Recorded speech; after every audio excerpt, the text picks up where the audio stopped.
foundations of brain and behavior. So yeah, it was a really hard class because you had to learn like the most technical stuff about the brain, and the tests were really hard, so I was really happy that I got a C. Yeah. It was the only class that I was happy that I got a C in. I'm usually like a B or A student, normally a B average, but yeah. Anyways, so this section we have right here, it's called, this one is part 2, sleeping and waking. I'm just gonna check what is part 1 because I forgot to check that.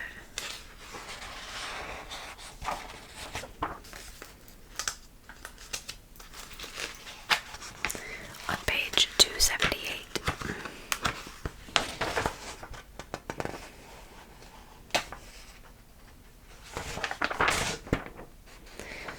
Okay, so it's talking about circadian rhythms in mice in the previous pages.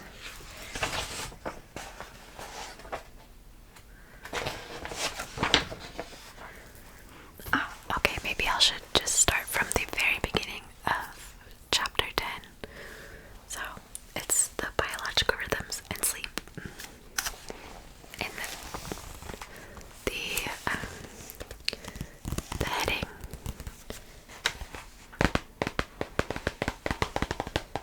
is when sleep gets out of control.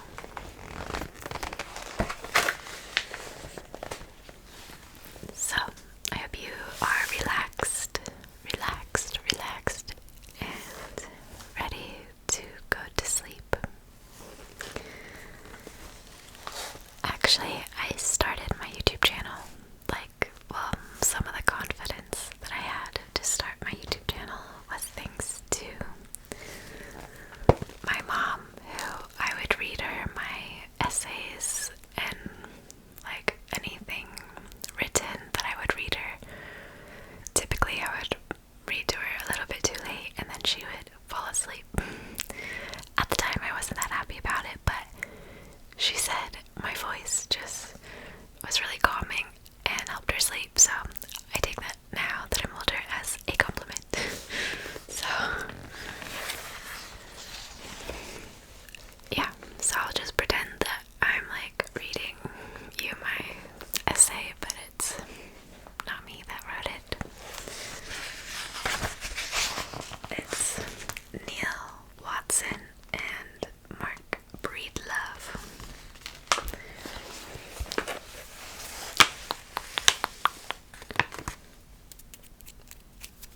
So, here we go. Starting college always brings its share of new experiences and adjustments, but Barry knew something was wrong freshman year when he seemed to be sleepy all the time. And then I'll just read in parentheses where they have the little references to the studies about this. So, S. Smith, 1997. Barry napped so often that his friends called him the hibernating bear. Of course, college can be exhausting.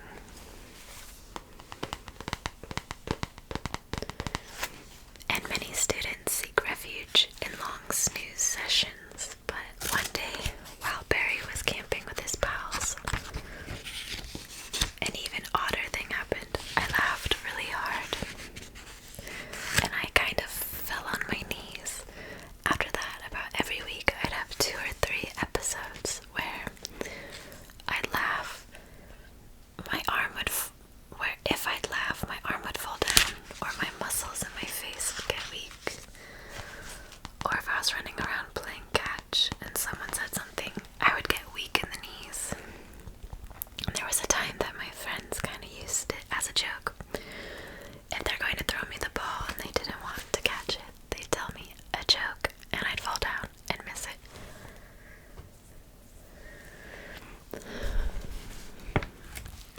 It was as if any big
biological measure, including body temperature and hormone secretion. The second topic of the chapter is that familiar daily rhythm known as the sleep-waking cycle. By age 60, most humans have spent 20 years asleep. Some, alas, on one side or the other of the classroom podium. We'll find that sleep is not a passive state of non-waking, but rather the interlocking of several different states controlled by distinct brain regions. Very interesting. I remember this chapter pretty well because that's why I studied psychology. I was just wanting the answers to everything. What's going on in the brain, the body? Why do we do what we do?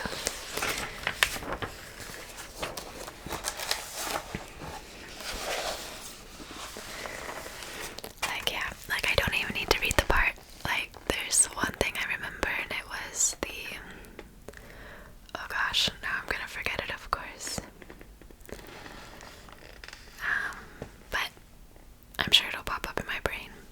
I learned in cognitive psychology that if you can't remember a word, to just forget for a second, like, and change the topic, because the synapses in your brain are working too hard, and the connection needs to kind of die down a bit between the synapses of the correct memory, so that, yeah.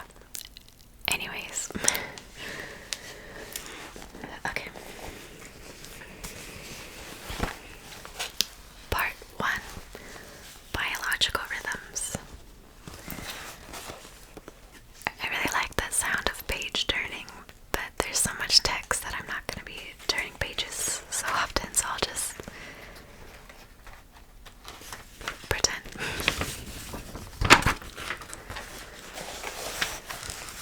Biological rhythms are regular fluctuations in any living process.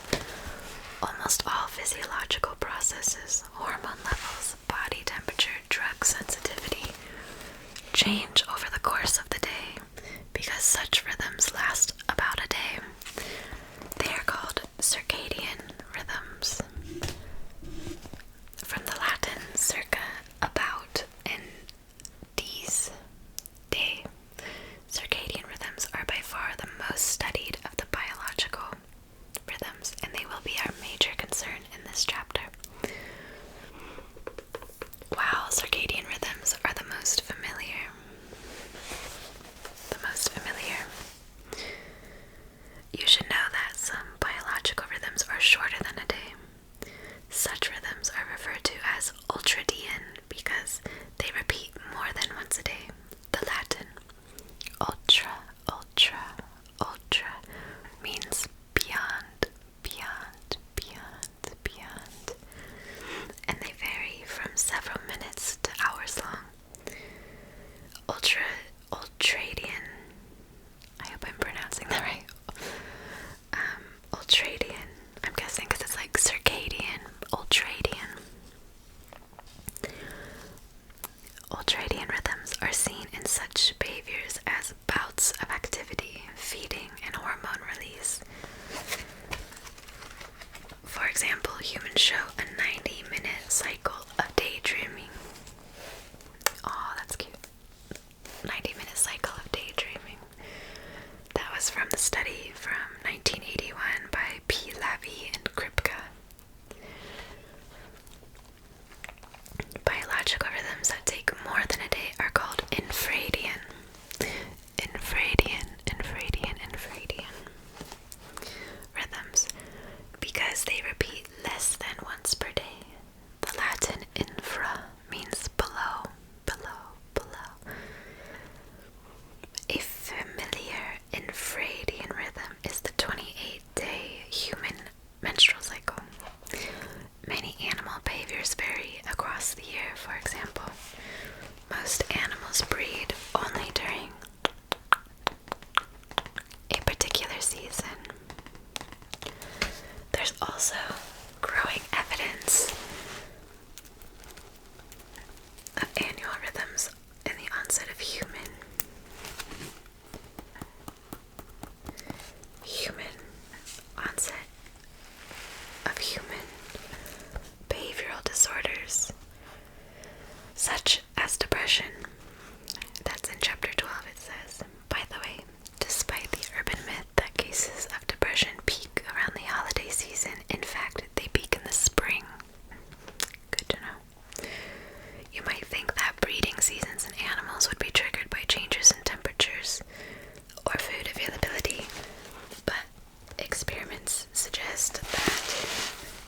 duration of light each day might be the real trigger. The duration of light each day.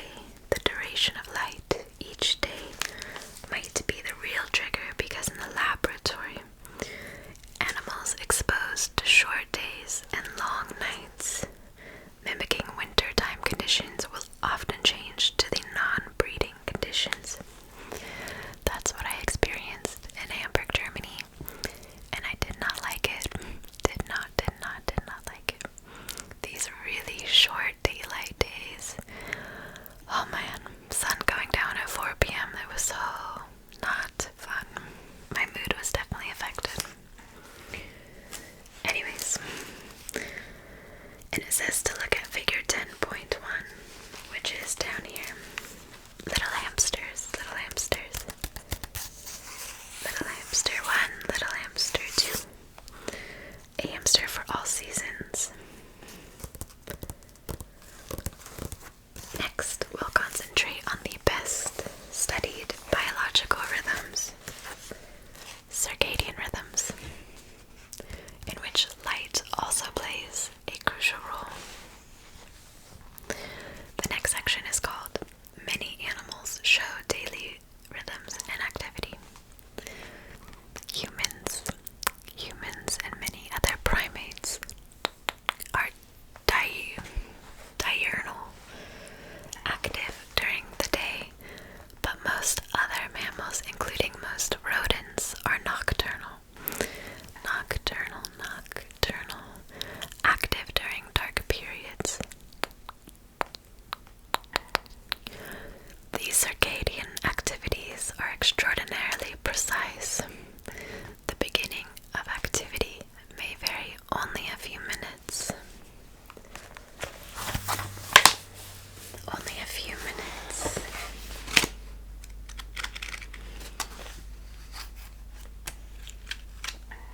The beginning of activity may vary only a few minutes from one day to another. For humans equipped with watches and clocks, this regularity may seem uninteresting, but other animals achieve such remarkable regularity using only a built-in biological clock.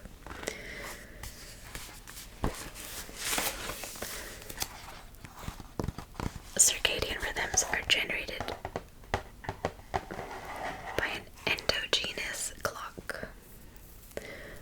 A favorite way to study circadian rhythms exploits rodents' love of running wheels. Running wheels. Running wheels.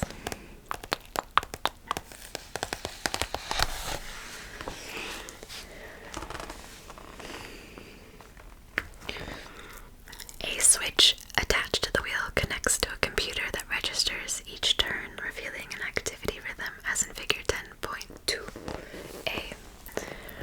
So you can see in the photo there's a little hamster running on a little hamster wheel.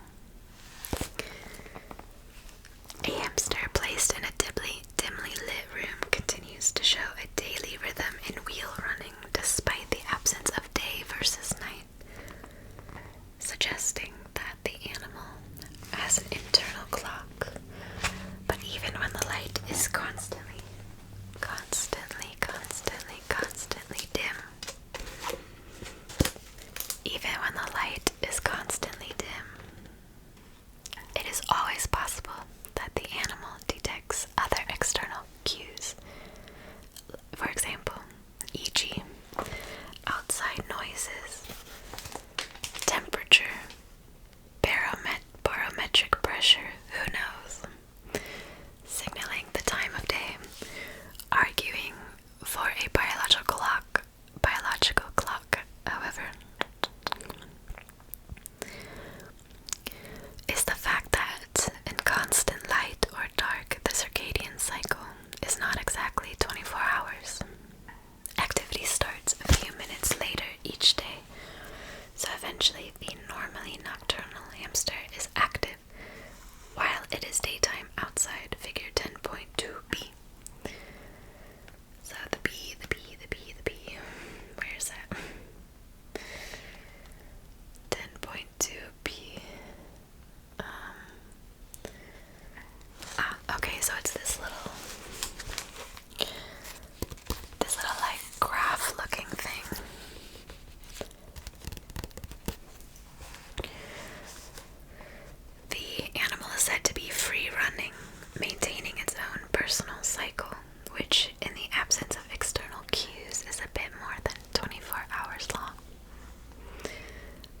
running period, the time between two similar points of successive cycles, such as sunset to sunset, differs from one hamster to another.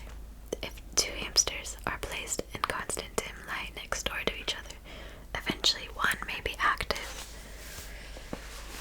when I get to turn the page finally.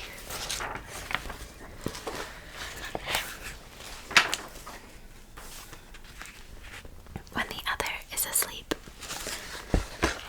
Further evidence that they are not detecting some mysterious external cue.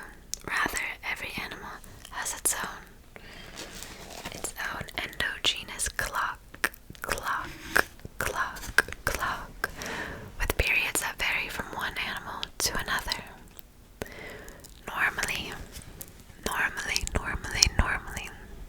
Normally this internal clock is reset by light if we expose a free-running nocturnal animal to periods of light and dark.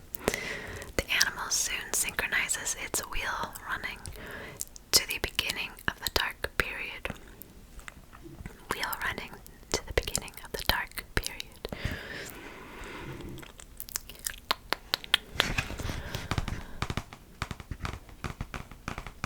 The shift of activity produced by a synchronizing stimulus is referred to as a phase shift, and the process of shifting the rhythm is called entrainment. See figure 10.2b in the middle. So it's like in the middle of this graph, the phase shift. Right here. Oh, I saw the word that I was trying to remember before. It's down here in this next section. It's the suprachiasmatic nucleus. That was like the only thing I remembered from this whole class, which is, I don't know why I thought the word was so cool.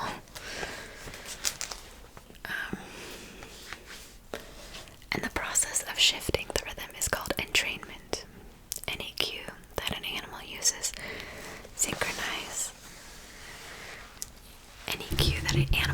to synchronize its activity with the environment is called a Zeitgeber.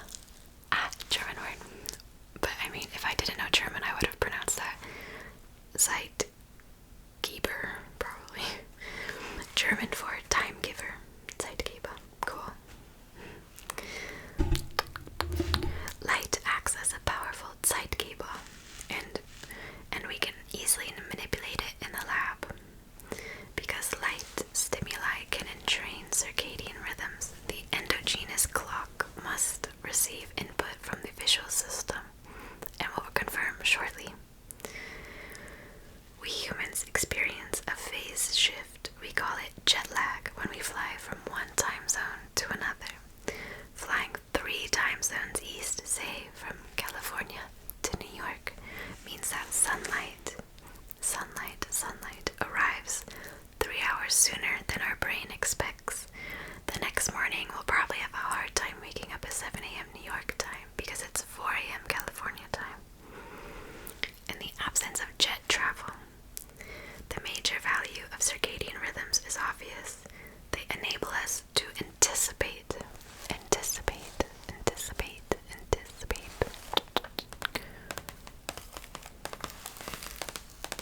An event such as sunrise or sunset, and to begin physiological and behavioral preparations before that event. Let's talk about how this circadian clock works. So I'm going to talk about how the circadian clock works in a future video. So that's on page 274. 274, Orange